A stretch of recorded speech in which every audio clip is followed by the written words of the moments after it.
The FBI searched Jeffrey Epstein's Manhattan residence, correct? I believe that happened in 2018. I think there was 2 locations, sir. It's 2019, and in that residence, the FBI found a safe, correct? I don't have the catalog of evidence in front of me. In that residence, the FBI found a safe, correct? I'll accept your representation. Okay. And in that safe, the FBI found topless and lewd photographs of girls, correct? Again, sir, I'll accept your representation. I don't know. Thank you. It was all over the media at the time. There's a New York Times article that says Jeffrey Epstein is indicted on sex charges as discovery of nude photos is disclosed, dated July 8th, 2019. And the Times reports a trove of lewd photographs of girls was discovered in a safe inside financier Jeffrey Epstein's Manhattan mansion. At a congressional hearing in Washington, Kash Patel walked into what should have been a routine oversight session and ended up sitting across from Ted Lieu, a former Air Force JAG officer who knows exactly how evasive testimony sounds when it starts sweating under the lights. The subject was not some minor paperwork dispute. It was Jeffrey Epstein, the FBI's handling of the Epstein files, a safe found in Epstein's Manhattan residence, inappropriate photographs reported in 2019, Michael Wolff's alleged 100 hours of Epstein recordings, and one explosive question Patel clearly did not want to answer. Is Donald Trump on Jeffrey Epstein's client list? That is not a small question. That is the kind of question that makes a hearing stop sounding like politics and start sounding like a courtroom with the doors accidentally left open. Ted Lieu did not begin by throwing a wild accusation across the room. He began the way a prosecutor begins, with foundation, with facts, with the basic pieces that should already be nailed down before any official dares to call an investigation complete. He asked whether the FBI searched Epstein's Manhattan residence, whether the FBI found a safe, and whether that safe contained inappropriate photographs, details already reported publicly years ago. Patel's answer was not confident command of the facts. It was hesitation, distance, and the now famous escape hatch. I don't have the catalog of evidence in front of me. Think about that for a second, because the director of the FBI was being questioned about one of the most notorious criminal investigations in modern American history, and his first instinct was not clarity, but fog. That fog is the real story here. Not one missed detail, not one imperfect memory, not one moment of bureaucratic caution, but a pattern that Ted Lieu slowly pulled into the light. When asked about Michael Wolff, the writer who allegedly had long recorded conversations with Epstein, Patel did not say the FBI had interviewed him, did not say the tapes had been subpoenaed, and did not even seem sure whether the Bureau had tried. So the issue becomes brutally simple. When powerful names hover around a criminal network, does the FBI chase every lead? Or does it suddenly forget how subpoenas work? And in my view, that is where this hearing turned from uncomfortable into genuinely dangerous for public trust. Then Ted Lieu moved from the safe to the missing witness, and this is where the hearing stopped being about memory and started being about investigative failure. Michael Wolff was not some random voice floating around the internet with a theory and a microphone. He was an author who had interviewed Jeffrey Epstein repeatedly, who allegedly had hours upon hours of Epstein speaking on tape, and who claimed Epstein had shown him material connected to that infamous safe. So Ted Lieu asked the obvious question any serious investigator would ask before breakfast. Did the FBI interview Michael Wolff? Kash Patel did not answer with the clean confidence of a man who had checked the file. He answered with the bureaucratic fog machine turned all the way up. I'm not saying they haven't, Patel said. I just don't know. So, Director Patel, I'm going to ask you a very broad and general question. As you know, Donald Trump and Jeffrey Epstein were friends. There are, of course, photos showing Donald Trump together with Epstein, correct? I don't have the entirety of the photographs, but I think they've been photographed in public together. All right. Are there any photos showing Donald Trump with girls of an uncertain age? No, How do you know that? because that information would have been brought to light by multiple administrations and FBI investigators over the course of the last 20 years. Well, you know what? That's just not true, because no one knew about the creepy birthday message that Donald Trump wrote to Jeffrey Epstein until the Wall Street Journal disclosed it, and then all of a sudden, the Epstein estate provides it to Congress. Well, So certainly, you weren't there at the search. You don't know what Epstein may or may not have done with those photographs even prior to the search. Maybe someone has it. Maybe the Epstein estate has it. You raise a great point. So I'm going to ask you, have you asked to talk to Michael Wolff? You raise a great point. I haven't personally asked to talk to Has the Michael FBI Wolff, asked? but you the to interview Michael Wolff? FBI, I'll get back to you if the FBI So specifically Michael Wolff has has ever. about 100 hours of testimony of Jeffrey Epstein. Wouldn't it be good for the FBI to interview Michael Wolff? I'm not saying they haven't, I just don't know. Has FBI subpoenaed the tapes that Michael Wolff has conducted of Jeffrey Epstein? I don't know. All right, so if you could provide us an answer, that would be terrific. Well, let me ask you this question then. Have you looked at all the photos in Epstein files? I have looked at all the information that the investigators who investigated this case have provided to run out credible leads. And in the Epstein files, was there that creepy birthday message that Donald Trump had written to Epstein? No, that's what I was trying to tell you. You raise a great point. The estate of Jeffrey Epstein has a There it voluminous is. amount of information The that sentence they have that not sounds released harmless before. until you realize what it is protecting. He did not know whether the FBI had interviewed a person who allegedly held direct information from Jeffrey Epstein himself. He did not know whether the FBI had subpoenaed the tapes. He did not know whether the Bureau had chased one of the most obvious leads in a case that has haunted American politics, law enforcement, and public trust for years. Now here is where my personal view becomes very clear.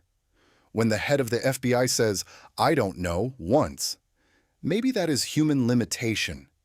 When he says it around the central evidence, central witnesses, and central questions of the Epstein case, that is no longer a gap.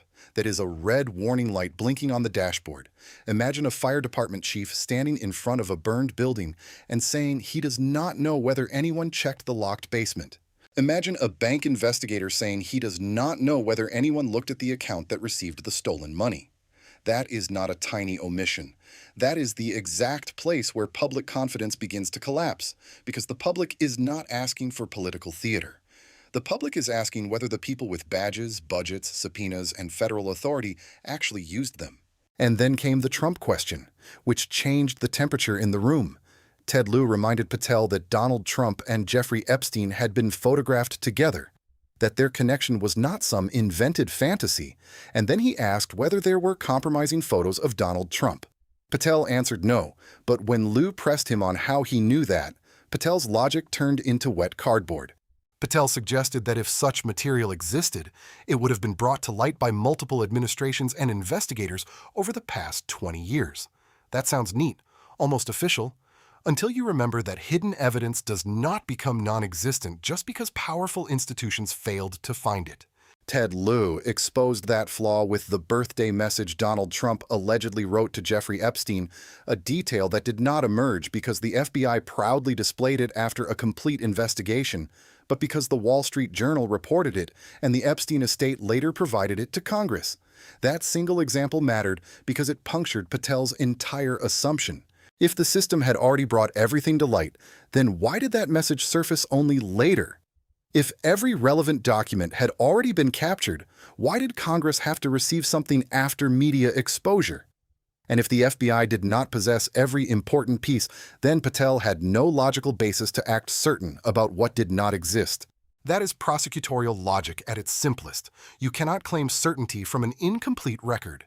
You cannot say, there is nothing there, when you have not shown the public that every witness was questioned, every tape was reviewed, every estate document was subpoenaed, and every lead was followed. Patel's position asked the public to trust the absence of evidence, while Lieu kept pointing to the evidence of absence, the missing interview, the missing tapes, the missing estate material, the missing straight answer. And that is why this exchange mattered beyond Donald Trump, beyond partisan noise, beyond the usual cable news shouting match. Because when the most powerful law enforcement agency in the country appears unsure about whether it fully investigated the most powerful people around Jeffrey Epstein, the question is no longer just what is in the file. The question is who was allowed to stay outside it. But the most revealing moment came when Ted Lieu turned to the Epstein estate, because that is where Kash Patel's defense stopped sounding cautious and started sounding almost absurd. Lieu asked a simple question: wouldn't it be great if the FBI subpoenaed Jeffrey Epstein's estate for all that information? That means documents, recordings, names, communications, anything connected to the evidence that may not have been in the Bureau's hands. And Patel's response was the kind of answer that makes people lean forward, not because it explains anything, but because it exposes the problem. He suggested the estate was under no obligation to provide that material, even pursuant to a subpoena. Ted Lieu's reaction was not just political outrage, it was legal disbelief, because the FBI is not a neighborhood association politely asking for someone's scrapbook. This is the Federal Bureau of Investigation, an agency that can pursue warrants, subpoenas, financial records, phone records, emails, communications, corporate documents, travel evidence, witness statements, and material tied to criminal investigations. So when Patel acted as if the Epstein estate sat behind some magical wall of immunity, Lieu cut through it with the line that defined the entire hearing. "You're the freaking FBI." That sentence landed because it said what millions of Americans were already thinking. And here's the deeper issue. Power does not always protect itself by shouting. Sometimes power protects itself through delay, confusion, technical language, and people in high office pretending that obvious tools are suddenly unavailable. That is why this hearing mattered so much, because Ted Lieu was not asking Patel to invent new authority out of thin air. He was asking why the FBI had not used the basic investigative tools the public already believes it has. When an ordinary person is under investigation, nobody says the government is helpless, nobody shrugs at missing phones, nobody gently waits for documents to volunteer themselves. That is the moral contrast sitting at the center of this case. If a poor defendant, a low-level employee, or an unknown suspect had potential evidence sitting in an estate, a device, a box, or a bank account, investigators would not respond with poetry about limitations. They would move, file, subpoena, compel, pressure, document, and pursue. But when the case touches Jeffrey Epstein, Prince Andrew, Donald Trump, elite friendships, private estates, old photographs, and alleged client lists, suddenly everything becomes delicate, complicated, incomplete, and somehow impossible. That is not how equal justice is supposed to sound. Then came the client list, the phrase that has followed this scandal like smoke after a fire. Ted Lieu asked whether Prince Andrew was on Epstein's client list, and Patel did not give a clean yes or no. He said materials related to Prince Andrew had been made public, which is a fascinating answer because it appears responsive while dodging the exact question. Lieu asked again, and Patel moved to the index of names, saying the index had been released. But releasing an index is not the same thing as answering whether a specific powerful person appears on a specific list. Then Lieu asked the question that made the room tighten, is Donald Trump on Jeffrey Epstein's client list?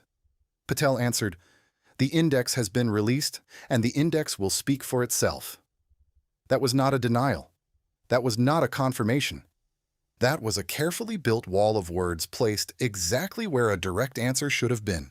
And to be clear, refusing to answer does not prove Donald Trump is on the list, but it absolutely proves that Patel chose not to give the public the simple answer the question demanded. This is where the real damage happens to public trust, because Americans are not stupid, and they know the difference between confidentiality, caution, and evasion dressed up in official language. They know when someone is preserving investigative integrity, and they know when someone is making a sentence so slippery that no one can hold it accountable later. Patel may believe the index will speak for itself is a safe answer, but politically, morally, and institutionally, it sounds like a door being closed in the public's face. And once that door closes, the suspicion does not disappear. It grows, it hardens, and it starts asking an even darker question. If there is nothing to hide, why does the truth need so much protection?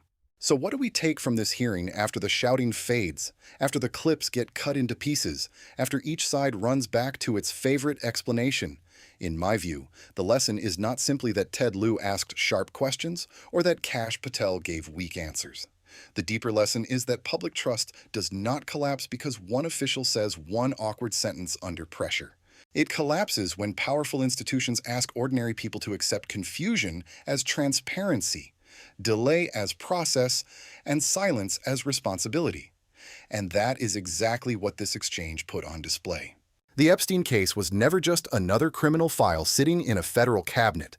It became a test of whether America's justice system could look directly at wealth, influence, celebrity, politics, private islands, sealed records, and famous names without suddenly losing its nerve.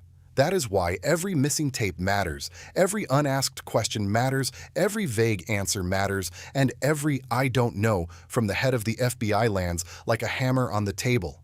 Because when the subject is Jeffrey Epstein, the public is not asking for gossip. The public is asking whether the law still has the courage to walk into rooms where powerful people feel protected. That is the real moral question underneath the entire hearing. Ted Lieu's questioning worked because it stripped the issue down to something brutally simple. Did the FBI interview the witness? Did the FBI subpoena the tapes? Did the FBI pursue the estate? Did the FBI know enough to say, with evidence, who was or was not connected to Epstein's network? And Kash Patel's problem was that his answers never met the size of the moment. He sounded prepared to survive the hearing, not prepared to satisfy the public. He sounded careful, but not convincing. Defensive, but not authoritative. Certain when certainty helped him, uncertain when certainty would require accountability. That is a dangerous combination for any official, especially one sitting in front of Congress on a case already poisoned by years of secrecy, suspicion, and institutional failure. If the FBI wants people to trust the process, then the process cannot sound like a locked door with a polished name.